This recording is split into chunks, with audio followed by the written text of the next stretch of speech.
Bab 235. A. Pria ini tidak mengenakan pakaian. Sekte Sihir Spirit. Di aula remang-remang. Seorang pengikut sekte sihir spirit berlari memasuki aula dengan panik. Dan berkata dengan takut, "Pemimpin, gawat. Gadis perampok makam itu telah menerobos masuk ke makam pemimpin sekte terdahulu lagi.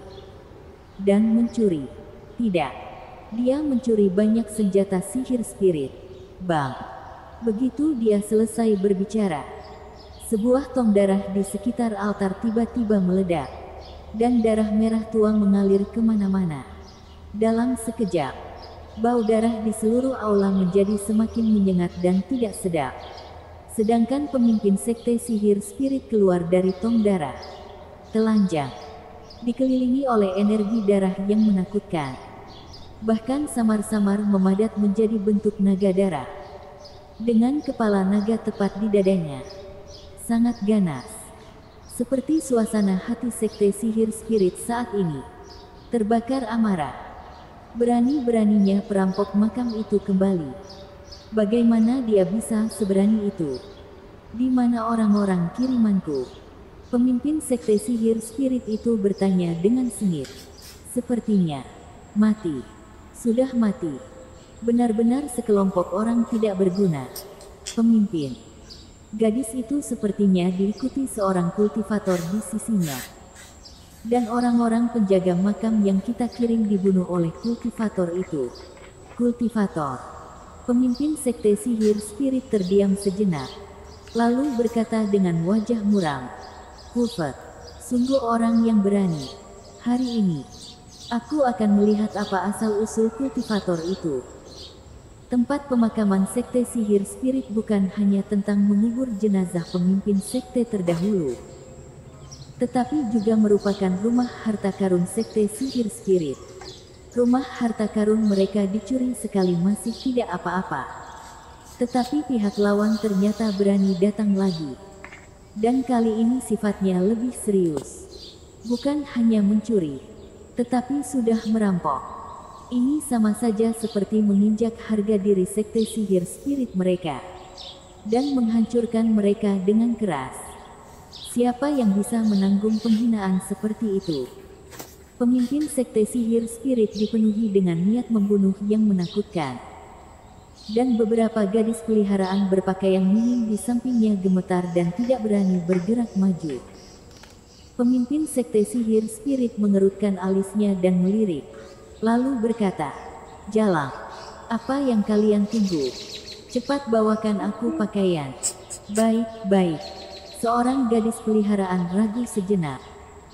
Tetapi pada akhirnya dia memberanikan diri untuk melangkah maju dan mengenakan jubah pada pemimpin sekte.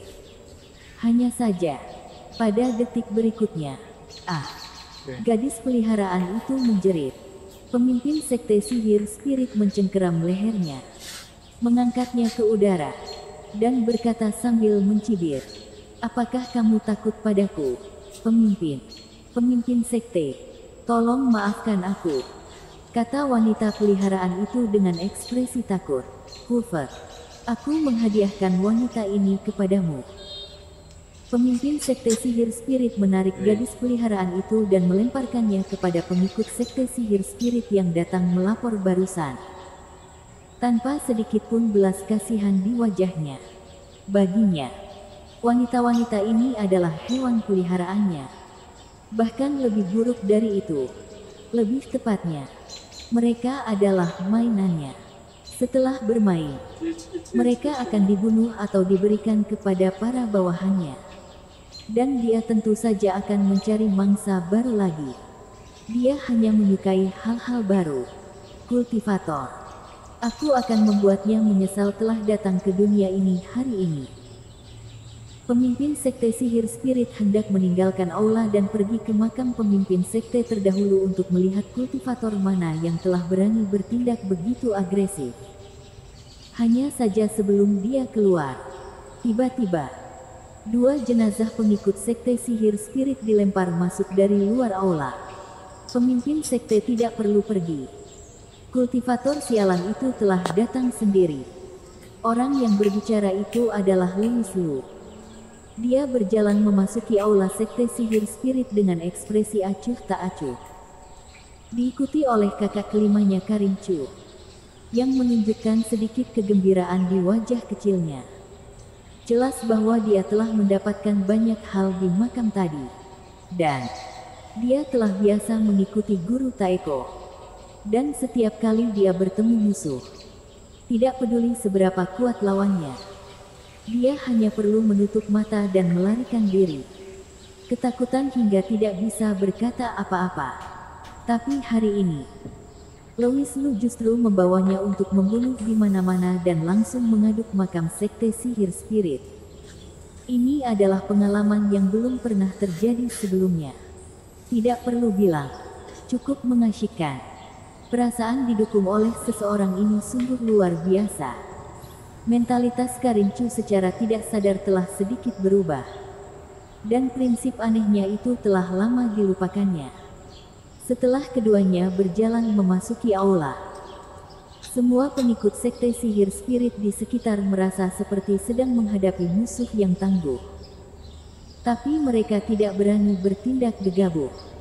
Pemuda ini adalah seorang kultivator.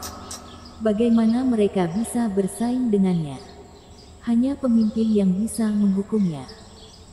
Tatapan dalam pemimpin sekte sihir spirit tiba-tiba memadat menjadi cahaya dingin saat dia melihat Louis Lu masuk.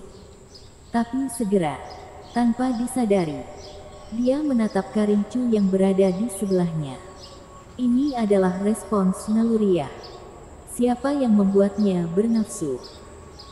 Menurut deskripsi para pengikut sekte sihir spirit yang melihat wanita pencuri senjata sihir spirit yang tak terhitung jumlahnya saat itu adalah dia sangat cantik. Tapi dia belum pernah melihat Karin Chu dengan mata kepalanya sendiri sebelumnya.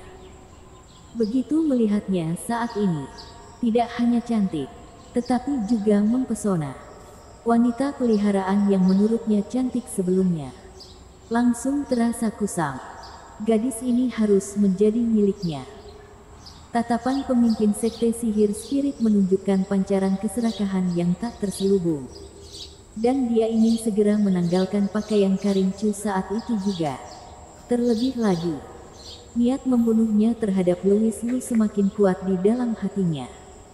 Jika bukan karena kultivator ini yang membuat masalah, dia pasti sudah lama mengangkat Karin Chu sebagai gadis peliharaannya. Nah, kamu cukup bernyali.